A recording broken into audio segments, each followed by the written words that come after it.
Hello guys, ഇന്ന് നമുക്ക് Swedish സ്കൂളിലെ ഒരു ഹാലോവിൻ പ്രോഗ്രാമിന് പോവാം.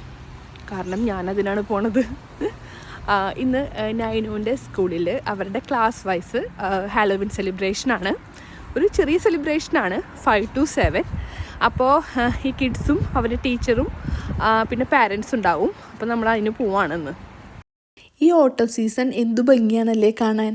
ഈ കാണുന്ന വീടുകളും ആ യെല്ലോ കളറിലുള്ള ലീവ്സും ആ റോഡുകളും എന്തു ഭംഗിയാണ്. ഇന്ന് കാലത്തൊട്ട് ചെറിയൊരു മഴയുണ്ടായിരുന്നു. ഇനി മഴയും കൂടിയുള്ള കാരണമാണാവോ ഒരു പ്രത്യേക ഭംഗി എനിക്ക് ഫീൽ ചെയ്യുന്നുണ്ട്.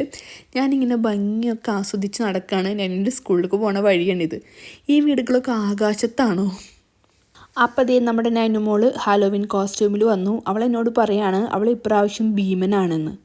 ഞാൻ ഭീമനോ? ഇപ്പോൾ ഭീമനും അർജുനും ഒക്കെ ഹാലോവിൻ കോസ്റ്റ്യൂമിലുണ്ടോയെന്ന് വിചാരിച്ചു. അപ്പോഴാണ് പറഞ്ഞത് ഭീമനല്ലമ്മ, ധീമൻ. ഏതോ ഒരു ചോര കുടിക്കണ പ്രേതം, അതാണ് ഈ ധീമൻ. പിന്നെ ഞാനെൻ്റെ സ്കൂളിൽ അണ്ടർഗ്രൗണ്ടിലായിരുന്നു അവരുടെ ഹാലോവിൻ സെലിബ്രേഷൻ. ഇവിടെയാണ്, ഈ റൂമിലാണ് സെറ്റ് ചെയ്ത് വെച്ചിരിക്കുന്നത്. അടിപൊളിയായിട്ട് അവർ സെറ്റ് ചെയ്തിട്ടുണ്ടായിരുന്നു. ഈ പാരൻസ് തന്നെയാണ് ഇങ്ങനെ സെറ്റ് ചെയ്യുന്ന ഒരു ഗ്രൂപ്പുണ്ട്, അവരാണ് സെറ്റ് ചെയ്തത്. അടിപൊളിയായിട്ട് സെറ്റ് ചെയ്തിട്ടുണ്ടായിരുന്നു. എല്ലാ കൊല്ലം ഇവിടെ തന്നെയാണ് സെലിബ്രേഷൻ ആവാറ്.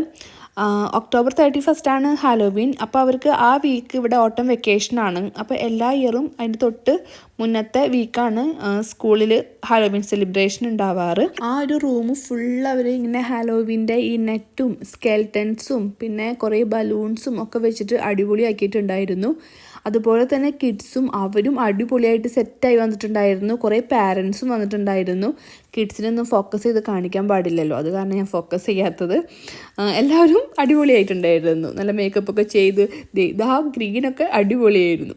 പിന്നെ ഇവർക്ക് സ്റ്റാർട്ട് ചെയ്യുന്നതിന് മുന്നേ തന്നെ ചെറിയൊരു സ്നാക്സ് ഉണ്ടായിരുന്നു. പിസിയും ജ്യൂസും ഉണ്ടായിരുന്നു. പിന്നെ ഈ പോപ്കോൺ, ലേസ് അങ്ങനത്തെ കുറച്ച് ഐറ്റംസ് ഉണ്ടായിരുന്നു. അതിങ്ങനെ ഇടയിൽ കൊടുക്കുകയുള്ളായിരുന്നു. പിസ്സ വെച്ചിട്ടാണ് നമ്മൾ സ്റ്റാർട്ട് ചെയ്തത്. പിസ്സയൊക്കെ കഴിച്ച് വയറ് നിറഞ്ഞപ്പോൾ പിന്നെ നമ്മൾ DJ സ്റ്റാർട്ട് ചെയ്തു. 2 hours നമ്മുടെ ഈ ഹാലോവിൻ പ്രോഗ്രാം ഉള്ളത്. DJ അടിപൊളിയായിരുന്നു. പിള്ളേരൊക്കെ ആടി ചാടി ഓടി എന്തൊക്കെയോ ചെയ്തിട്ടുണ്ടായിരുന്നു. ഇങ്ങനെ ഡിഫറെൻ്റായിട്ട് കുറേ ലൈറ്റും വരും. പിന്നെ ഇവർ നല്ല സ്മോക്ക് വിടും. ഭയങ്കര സൗണ്ടുമാണ്. അത് കാരണമാണ് നമ്മൾ ഇപ്രാവശ്യം നേതുവിനെ കൊണ്ടുവരാണ്ടിരുന്നത്. ഭയങ്കര സൗണ്ടുമാണ്. പിന്നെ ഞാൻ അവന് പേടിക്കായാലോ എന്ന് വിചാരിച്ചിട്ട്. അല്ലെങ്കിൽ ലാസ്റ്റ് ഇയർ വരെ ഞാനും വിജയനും ഈ പ്രോഗ്രാമിന് കാണാൻ പോവാറുണ്ടായിരുന്നു. ഇപ്രാവശ്യം ഞാനും നൈനും മാത്രമേ വന്നുള്ളൂ. DJ ഒക്കെ എനിക്ക് ഇഷ്ടമാണെങ്കിലും ഈ ലൈറ്റ്സ് ഇങ്ങനെ മാറി മാറി വരണത് എനിക്ക് ഒട്ടും ഇഷ്ടമല്ല. എനിക്ക് കുറച്ചു നേരം കഴിഞ്ഞപ്പോൾ തലവേദന എടുത്തിട്ടുണ്ടായിരുന്നു. പിന്നെ 10 o'clock ആയപ്പോൾ തന്നെ പ്രോഗ്രാം കഴിഞ്ഞു. പിന്നെ ഞാനും നൈനും കൂടി നേരെ വീട്ടിൽ പോയി.